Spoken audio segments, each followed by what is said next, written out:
పార్వతీపురం మన్యం జిల్లా గుమ్మలక్ష్మీపురం నుండి పార్వతీపురం వరకు రోడ్లు సరిగ్గా లేవని, అదేవిధంగా రోడ్డుకు ఇరువైపులా తుప్పలు డొంకలు పెరిగి రోడ్డు మీదకి వస్తున్న ఆర్ఎంబీ అధికారులు పట్టించుకోవడం లేదని ఇటీవల పోలీస్ అధికారులు వాటిని క్లియరెన్స్ చేయడం జరిగింది. అయినా ఆర్ఎంబీ అధికారుల్లో స్పందన లేదు. కనీసం అక్కడక్కడ రోడ్డు మధ్యలో పెద్ద పెద్ద గుంతలు పడ్డాయి. వాటి వలన రాత్రులు ప్రయాణం చేయాలంటేనే భయంగా ఉంది. గుమ్మలక్ష్మీపురం పార్వతీపురం వందల మంది రోజు వారి ప్రయాణాలు చేస్తున్నారు. వారి ప్రాణాలకు విలువిచ్చి అధికారులు నిర్లక్ష్యం విడిచి రోడ్డు మరమ్మతులు చేయాలి. అదేవిధంగా గదపవలస బ్రిడ్జ్, గుమ్మ బ్రిడ్జ్ దగ్గర స్పీడ్ బ్రేకర్ మరియు సైన్ బోర్డు పెట్టాలని అధికారులు తగిన చర్యలు చేపట్టాలని ట్రైబల్ రైట్స్ ఫోరం రాష్ట్ర అధ్యక్షులు రొబ్బ లోవరాజు 95 న్యూస్ ఛానల్ తరపున విన్నవించుకున్నారు.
నా పేరు Robba Lovaraju, tribal rights forum రాష్ట్ర అధ్యక్షులు.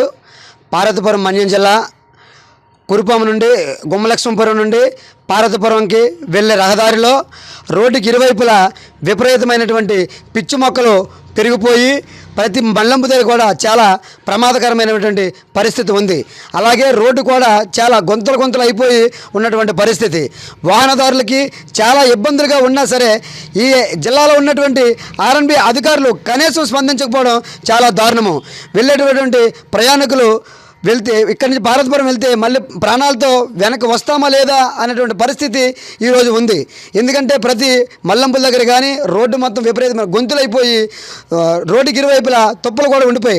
ఈ మధ్యకాలంలో చూసుకున్నట్లయితే ఎలివిన్పేట సర్కిల్ ఇన్స్పెక్టర్ గారు, సబ్ ఇన్స్పెక్టర్ గారు రోడ్డుకి ఇరువైపులా కొన్ని చోట్ల తుప్పల్ని నరికించడం జరిగింది. పోలీసు వారికి ఉన్నటువంటి ఇంట్రెస్ట్ బాధ్యత కనీసం ఆర్ఎంబీ అధికారులకి లేకపోవడం చాలా బాధాకరము. ఇలాగే ఉన్నట్లయితే ప్రాణాలు గాల్లో ఉన్నటువంటి పరిస్థితి. ఇప్పటికైనా స్పందించి ఆర్ఎంబీ అధికారులు ఈ రోడ్లపై శ్రద్ధ పెట్టి చేసినట్లయితే మా ప్రాణాలకి కనీసము మేము బ్రతికే అవకాశం కూడా ఉంటుంది. లేకపోతే ప్రయాణం చేసేటప్పుడు ప్రాణాలతో వెనక్కి వస్తామో లేనటువంటి పరిస్థితి ఉంది. గొంతుల్లో లేవన్నీ నుయ్యుల్లాగా ఉన్నాయి. ప్రతి మల్లెంపుల్లో చూసుకుంటే విపరీతమైన చెట్లు పెరిపి రోడ్డు మీదకి వచ్చేసినటువంటి పరిస్థితి. ముళ్ళ చెట్లు కూడా వస్తాయి. ఇక్కడ మనకి చూసినట్లయితే గుమ్మ దాటిన తర్వాత ఆమెటికి గుమ్మకి మధ్యలో ఒక బ్రిడ్జి ఉంది. బ్రిడ్జి కనీసం రోడ్డుకి అటు ఇటు డివైడర్లు కూడా ఏమీ లేవు. నైట్ టైం ఉన్నట్లయితే అక్కడ అసలు బ్రిడ్జి కొత్త వాళ్ళు ఎవరైనా వస్తే అందులో బ్రిడ్జి లోపలికి ఏడులోకి వెళ్ళిపోయిన పరిస్థితి. దాని మీద కూడా ఆర్ఎంబీ అధికారులు ఎన్నిసార్లు చెప్పినా పట్టించుకోలేని పరిస్థితి.